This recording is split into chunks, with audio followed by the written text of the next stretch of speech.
Hey everyone, let's look at today's question.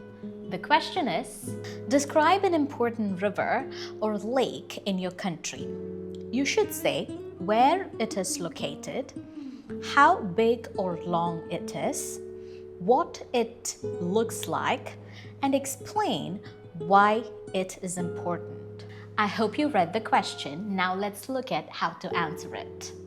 This is a very simple question and it's very easy to answer it if you know the right technique. What some students do they either just say, I don't know the answer.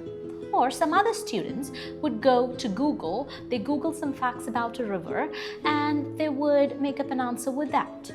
The thing is, we don't have Google when we go for exam. We'll have to answer it from our own mind. So it's important that you learn the technique. So what is the technique? So the first thing is, you just close your eyes and think about a river or a lake. What does come to your mind? So I think it's easier to think about a river than a lake. So when you're thinking about a river, what is that one thing that comes to your mind? You see water, right? What is the color of the water? It's green. Why is it green? It's because of the reflection from the trees. Okay, are there fishermen there? Yes, there are fishermen. And there are also shopkeepers and vendors in the bank of the river. Are you able to see that? So you're picturizing all of these things, and you would also give a name to this river. You would also say where it's located, but you can actually give an imaginary name, an imaginary place and an imaginary river. So let's say we're calling our river Devi. That's the name of our river. It is located in Ernakulam. It's one of the most important rivers in India.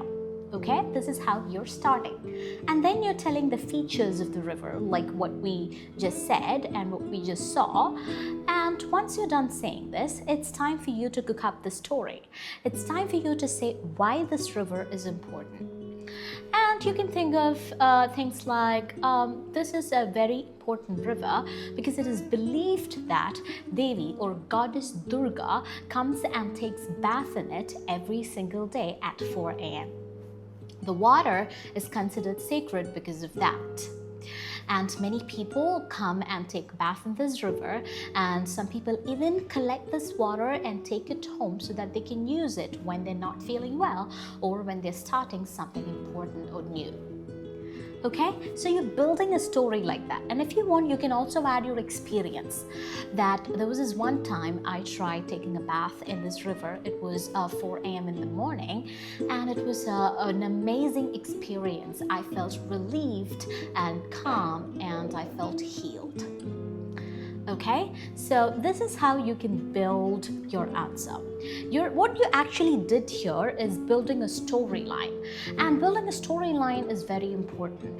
If you have observed, when you watch movies, it's easy for you to predict the next scene because you have a storyline. You've already got a storyline. So similarly, if you build a storyline for your answer, it would be easy for you to take it forward.